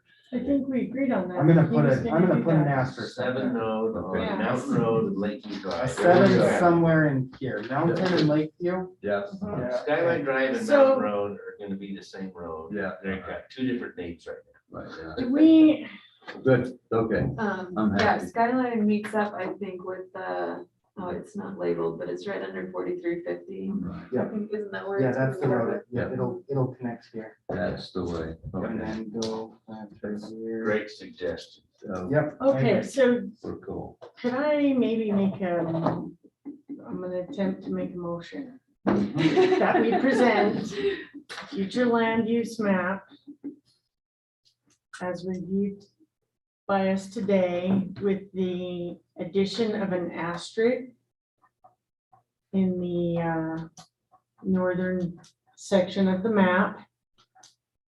We changed the wording on the 1A and 1 to be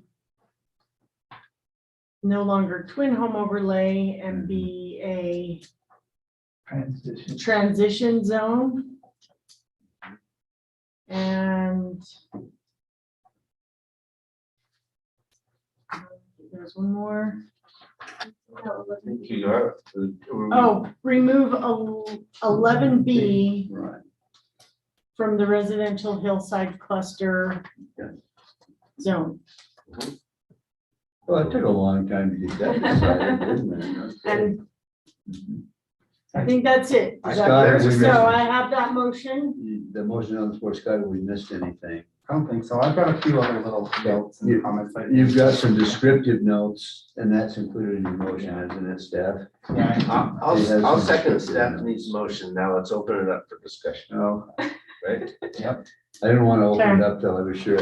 We had. I was thinking of all the big those are the things big things, yeah. that we needed to get Right. changed, that we all agreed on Right, to get it in front of planning commission. good idea. Okay. Any discussion? Did I miss anything? Is there someone who needs to do it? You could just add. We agreed to leave 6 as Yeah, is, and, right? and notes that staff. took. Right. Yeah, And- including notes and stuff. Right, Wording Okay. changes Yeah, that staff. Yeah, right. clarification, Clarification. clarification, notes of clarification that staff took. Okay, Scott, you said you had a couple of things.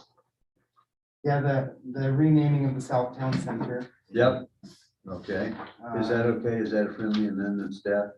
Okay. Yes. And very good. allowing the, 4. make sure the clustering is considered by the planning commission and city council between Alberta and Pleasant View Drive, Right, but leave the map as is. So there's just a few little things I'll build into my staff Yeah. report. if that was the key thing we discussed. Given those indications, Great, okay. I think we're ready. If there's no further discussion, are we ready to vote on this? So- Julie, are you on? Can you hear? You might be asleep. No, we need her, I think, and Yeah. she has a question. She was worried about, I think, the hillside. Well, Grant's getting this convenience store up there. Yeah. What else is she? I'm happy to- She's no longer with us. I mean, like, you You know, know, I guess I see that as a safety valve and outlet, so that 2700. She said she kept getting disconnected. Yeah. That Skyline Drive dumps into blocks over town. Just text her and ask her if she knows yes. That's gonna be a big deal. It is. And if we can cut down the amount of traffic that comes on 2600. You could never call it, though. Why in the heck didn't they put a right turn lane by McDonald's? You got 2 lanes. going south, Hey, 2 lanes I've got turning the left. same question. You guys, we got, They need to do we a have a traffic. motion on the table. So We have a motion on, We gotta finish this, Grant. You're okay, the Julie? chair. She's not with us? She is in spirit, and I think she's. Okay, okay. All in favor of the motion, say aye. Aye. Any opposed? None? Okay. The motion carries unanimously. Even if she was here, it would still pass. So we're set. Okay, very good. Any other comments or so on before we move to adjourn? Okay, we'll take a motion to adjourn. I'll make that motion. Second. All okay. Any objection, they can just stay longer. The rest of us will leave. Thank you. Thank you, Scott, Thank you. for leading us through the Maze. pulling the knot through the knot hole or whatever you call it. Absolutely. Down the rabbit hole. Down the rabbit. Get us out of the rabbit. You know, hole. during construction, they had a right turn lane coming down. I don't understand that. And I'll bet if they did a traffic study, they could have one left turn lane going east, Right. make the other one a through lane with the right turn. I've sat there, the people that have to go out to the freeway have to wait till the light changes. Right. And they got a collector lane on 2700. I know, it's crazy. I do not understand that. Well, at let's all. not forget, we did this, we took care of the bike lane. Everybody got a bike lane. Yeah, Bike well, lane. Yeah. This is a lot. It doesn't need to be there. I paid, every time I sit down, there's no more than 5 cars going east. Right. And they can And do then that in back one up. lane. We're going right, they backed up. Yeah. Half the cars So turn right, we're they gotta wait till the Right. wire goes. No, I agree with that. I don't understand that. Yeah. Dude, give him, you know, give him, I think if you were to take a survey of citizens out there, 99% of them would agree. I heard similarly, like, road them No. all this yellow. I can't fight that. Well, I'm- I've been told this now.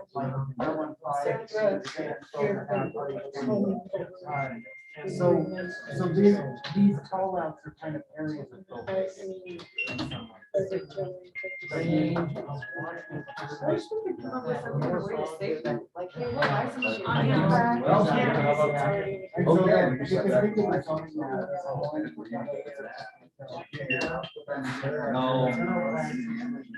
to kind of design some At level this of point, I see that. Okay. detail as it moves up. Oh, okay. Colors are like these.